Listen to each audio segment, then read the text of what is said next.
And today, let's get things situated here. We're going to clean out some carts. I got some game cartridges for the Atari 2600, and they're a little dirty, and the chips are quite dirty. So we're just going to get in there and clean them up. Before we start, salute.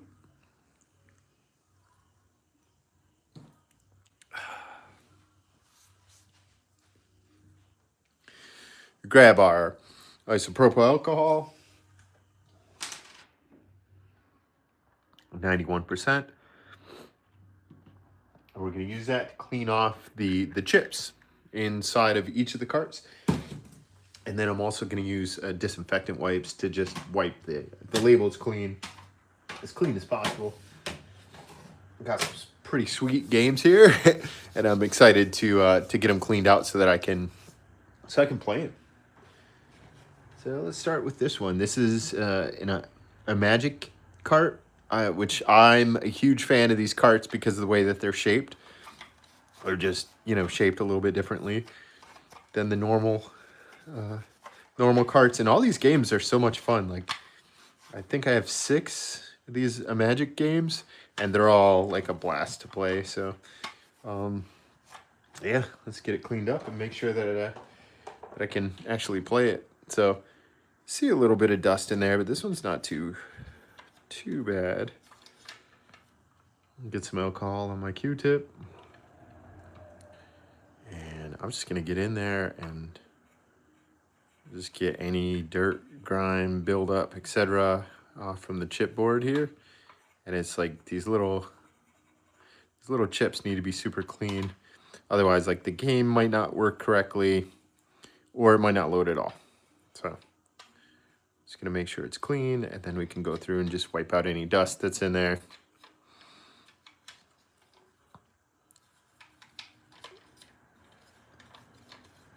And boom. The Riddle of the Sphinx for use with Atari and Sears video game systems. That's so awesome. This game, I'm trying to look for the release date on there. It should be on the bottom somewhere, right? 1982. Okay, Riddle of the Sphinx. I love the artwork on this, and if I remember, and it's been a while, it's been a good 25 plus years since I played this, but it's sort of like the screen scrolls up, like pharaohs and such, like, run down at you. Hey, what's happening, Marco? And if you've ever played a Riddle of the Sphinx, you know it's an awesome game. So now that that's cleaned, we can move on to another classic game, Hangman. Yeah. So we got some Hangman here, and we're just going to clean out some carts today. One down. I think about 8 to go. So we're just going to depress that so that we can get in there. Wipe out any dust or cobwebs or junk that's in there. This one's actually not too bad either. That's why, like, some of these games... Oh, let me see. Does this one does not have a year on the label, but you can see that they have that protective piece that folds over and kind of blocks the dust from getting on the chipboard here. But just in case, we're gonna hit it with some isopropyl and make sure it's as clean as it can be so that it plays properly. Hangman for the Atari 2600. Can you believe it? So I have played this game, and I do remember this. So essentially, I'd be curious to know how many actual words that they have, but essentially it's just your standard Hangman game, where it has the blanks on the bottom of the screen, and then you use your joystick to cycle through the letters, and then click the button to select it, and if it's there, boom, it fills in the blank, and if it's not there, of course, it builds a Hangman, and after you get like 6 or 8 wrong, boom, game over. There we go. That's clean, and I'm not gonna wipe the label on this one. This one looks nice. Looks good. It's in good shape. So we're gonna move on to the next, which is Raiders of the Lost Ark. This is awesome. 1982, of course, for the Atari 2600. And I love, I love these classic games, and I always like the adaptation, the adaptations from film to Atari 2600 is always super fascinating. It's not always the best games, but it's just the idea that they're actually making Atari games out of these films, I think is really cool. I don't know that I've ever played Raiders of the Lost Ark. I know I've played Superman. Wrong one. I know I've played E.T., the extraterrestrial. I played Return of the Jedi. Yeah, this one's not bad either, man. I've really lucked out with having some carts in good shape. But still, I'm just gonna wipe these chips. The chipboard. I'm gonna wipe that down as much as I possibly can, just to make sure that those connections are clean, free of debris, and free of dust and grime. And this one looks really good, so I'm not too worried about it. And again, I don't think I've ever played Raiders of the Lost Ark, but I'm dying to play it. Can't wait to get this sucker plugged in.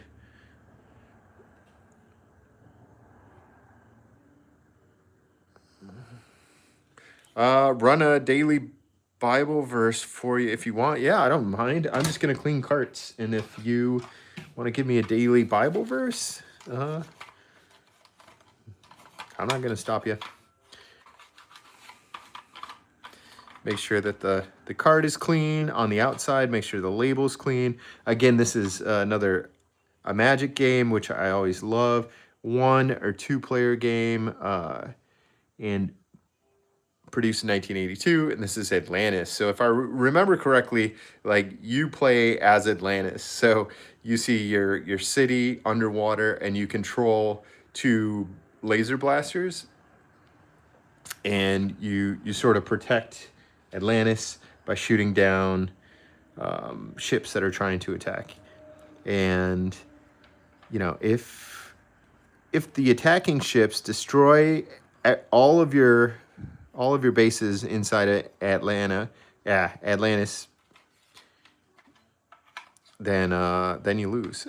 So if the city's destroyed, you lose, and you just try to defend the city as long as you possibly can while racking up sweet points.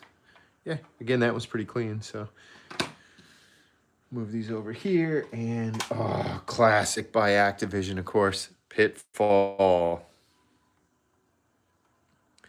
This is Pitfall. Okay, I always was fascinated with the fact that, yeah, the name is Pitfall, but the parenthetical, right, the subtitle of Pitfall, Harry's Jungle Adventure. So it's 1 player at a time using the left joystick controller, and I think this was produced in 1982 as well. And this has got like a bit of damage. You can see it's worn, and it's a little dirty, but it's more, it's more like just aged. It's clean to the touch. It's just, yeah, 40 some odd years of build up. Let's grab a couple more Q-tips out, and let's get the inside cleaned. Oh yeah, there's some good amount of dust in there. I think you can see that.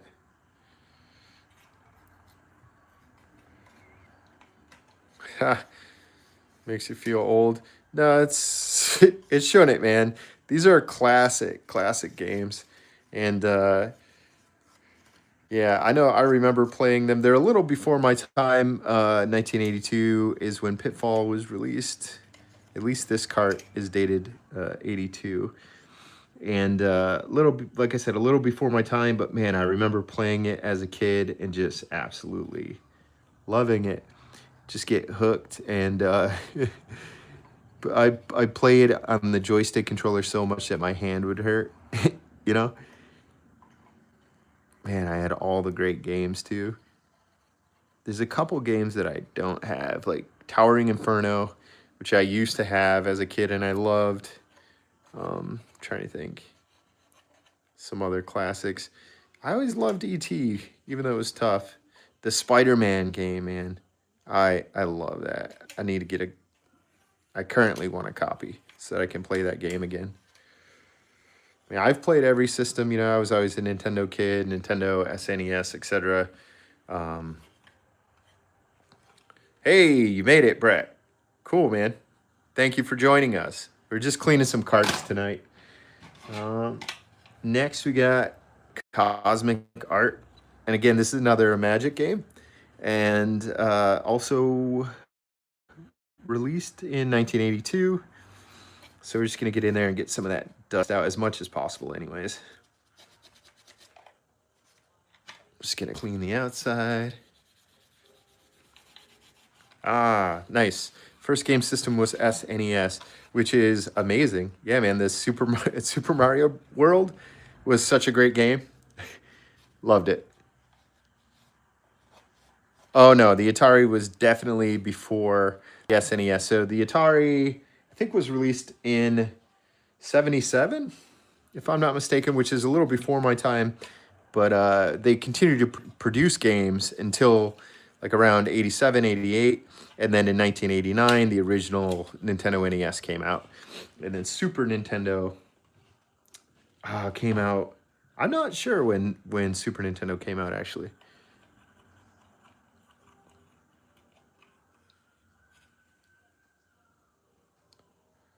Awesome. I've never heard of Sunset Ridera? I've never heard of that game. Sounds cool, though. I need to get an SNES. I think it'll be a while before I make my way there. I am Sunset Riders. There we go. Yeah, still not super familiar with it, man. Yeah, like I say, I got my eyes on a Sega Genesis. And so I've still got a ton of Atari games to play through, and then I'm gonna play through some Sega Genesis games, and I really want to get me an original Nintendo Entertainment Center system, NES, and yeah, I'm trying to find one like on the cheap, but yeah, I'm not having any luck, which is fine because I'm in no rush. But eventually, I'd love to have a Nintendo NES. I think that was my first original gaming system, and I had all the great games, man. Maniac Mansion, River City Ransom, Dr. Mario. Of course, I think, speaking of Mario, I think Mario Brothers 2 for the NES was my favorite. For the SNES, Sunset Riders, I don't know that game.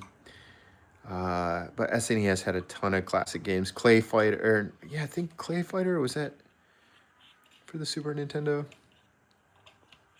I forget now.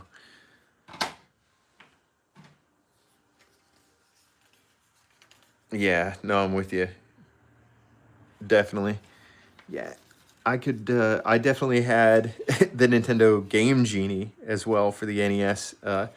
So if you're not familiar, it's the Game Genie went between your cartridge and the system. And then when you powered on the system, before you played the game, you had a screen where you could input codes out of a book.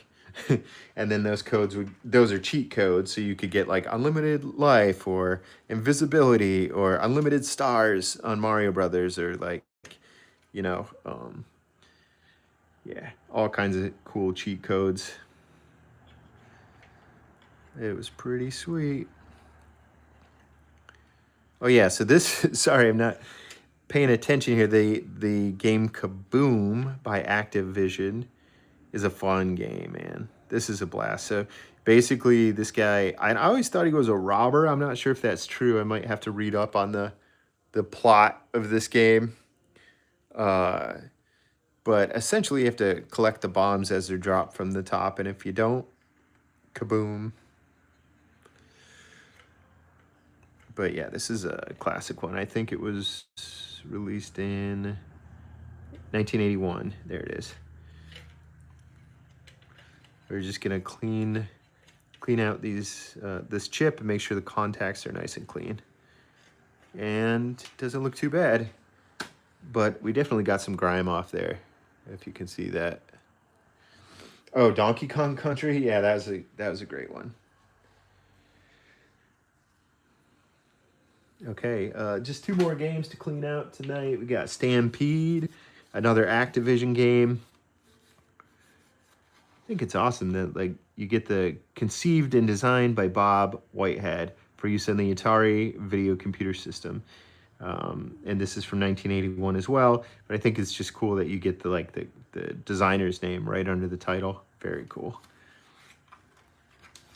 Stampede by Activision. Essentially, if memory serves me, you're a cowboy and you're chasing down and grabbing, lassoing cows. And as you grab them, you get more points. Did Mario Party, the original, I think the first Mario Party game came out for the N64. So that was a little bit later. Oh, I think there was a Super Metroid for the SNES, though, that I freaking loved.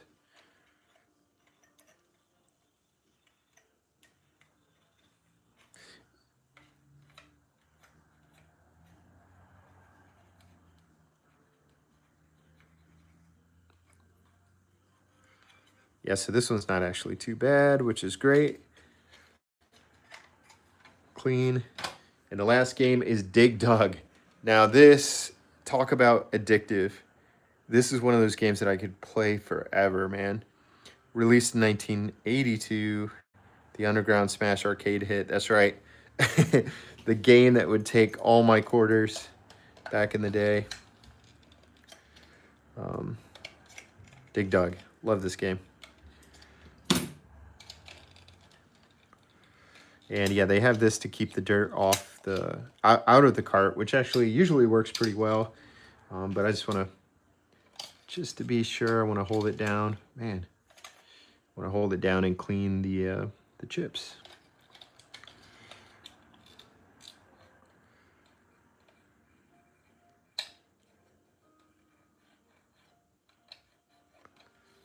Awesome.